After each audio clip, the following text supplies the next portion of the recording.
It's the scene every traveler dreads. You arrive at the airport 3 hours early, only to find a security line that wraps around the building, stretching into the parking garage. The air is thick with tension. Children are crying, business travelers are frantic, and the TSA agents at the front look exhausted. In recent months, this hasn't been a rare occurrence. It's become the new normal at major hubs like Atlanta, LAX, and Chicago. Missed flights are skyrocketing, and the ripple effect is crippling the entire aviation industry. But this isn't just about bad management or a sudden surge in travel. It's a symptom of a much deeper, political crisis that has left our nation's frontline defenders broken, broke, and pushing a system to its absolute breaking point.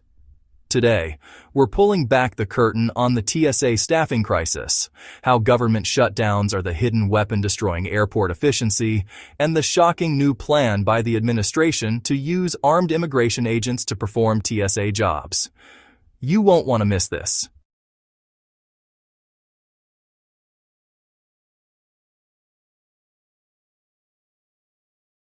To understand the chaos, we first need to understand how a TSA checkpoint actually works. It's not just one line, it's a choreographed sequence of specialized tasks.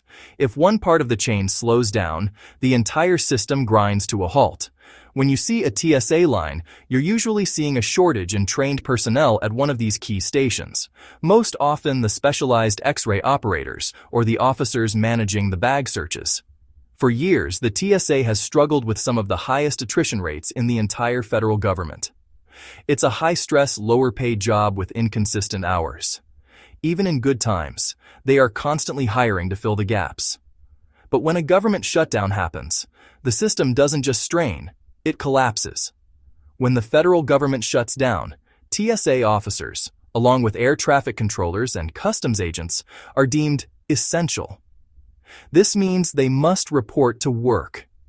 But because of anti-deficiency laws, the government cannot pay them until the shutdown ends.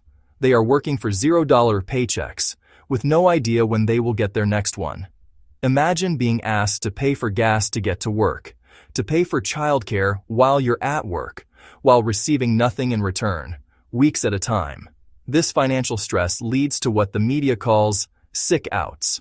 Officers call in sick because they literally cannot afford to get to work, or because they need to find a temporary paying gig to keep their lights on. And when 10% or 20% of the shift calls out at a major hub like Hartsfield Jackson, Atlanta, those 3-hour lines appear instantly. This brings us to the political paradox of the airport security crisis. Government shutdowns are rarely about the TSA. They are usually caused by partisan standoffs over completely unrelated issues, like the federal budget, healthcare funding, or border policy. Yet, our aviation security is used as a political football. Lawmakers on both sides know that the most visible, immediate consequence of a shutdown that the public feels is airport chaos. The longer a shutdown lasts, the more pressure builds on Washington to resolve the impasse. During the historic 35-day shutdown between 2018 and 2019, TSA sick-out rates hit a record 10% nationwide. Wait times surged past 2 hours at major hubs. Several airports were forced to close entire checkpoints because they didn't have enough staff to run them safely. The TSA was forced to issue statements reassuring the public that security standards were not being compromised, but efficiency was being decimated. The problem is that even after a shutdown ends and back pay is issued, the damage is done.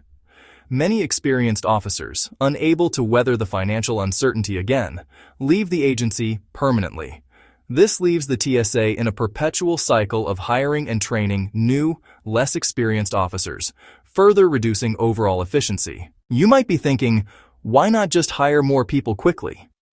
This is where the true complexity of the TSA staffing crisis lies. Training a transportation security officer, TSO, is not like training someone to work a cash register. It's a rigorous process that takes months. New hires must pass background checks, medical screenings, and complete a multi-week intensive training program at the Federal Law Enforcement Training Centers, FLEC, in Glencoe, Georgia. Every time an experienced officer quits, the agency loses tens of thousands of dollars in training investment and must start from scratch with a new recruit who will be less efficient for their first year on the job. The constant churn means the agency is always behind. According to a 2023 GAO report, the TSA's attrition rate was roughly 18%. That means they have to replace nearly one-fifth of their workforce every single year just to stay even. In major metropolitan areas with high costs of living, retaining officers is almost impossible.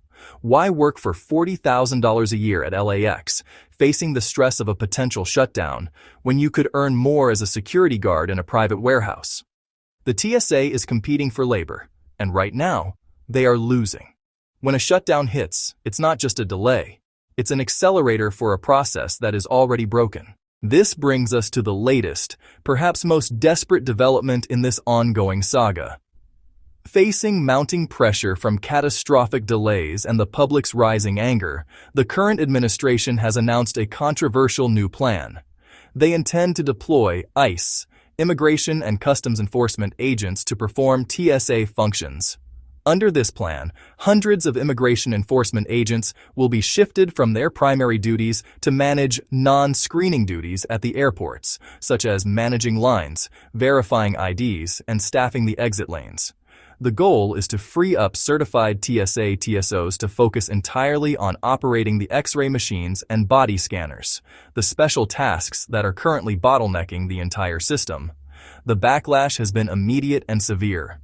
Critics, including the largest union representing TSA officers, have condemned the plan. They point out that ICE agents are not trained or certified in aviation security standards. While they are highly trained law enforcement officers, their expertise is in immigration enforcement, not detecting non-metallic explosives in a carry-on. The union has argued this Band-Aid solution poses a severe risk to aviation security, undermining the integrity of the screening process. There's also the question of operational trade-offs. While the administration claims ICE's essential functions will not be compromised, critics ask, if hundreds of ICE agents are checking IDs at O'Hare, who is performing their critical duties related to immigration investigations and border enforcement? This is the tipping point. The government is no longer just letting the system strain. They are cannibalizing other essential agencies to keep the perception of a working airport. It's a visual confirmation that the existing model is fundamentally broken. The delays we see at the airport are not just an inconvenience. They are the visible smoke of a fire that is gutting the core of our transportation infrastructure. The current structure of asking frontline officers to work without pay during political standoffs is not just unsustainable, it is dangerous. It destroys morale, accelerates the loss of expertise, and compromises the long-term efficiency of a system we all depend on. This faceless problem needs a visible solution. Whether that is decoupling aviation funding from the general budget, offering competitive pay that reflects the high-stress nature of the job, or guaranteeing pay even during a shutdown, something has to change. The next time you are standing in that snaking line, remember, the person at the front checking your ID might not be getting paid to be there. And the person Washington just sent to help them might have been taken off a case that was critical to national security somewhere else. This is a broken system. Let us know what you think in the comments. Are you willing to wait longer for security if it means the officers are trained and paid?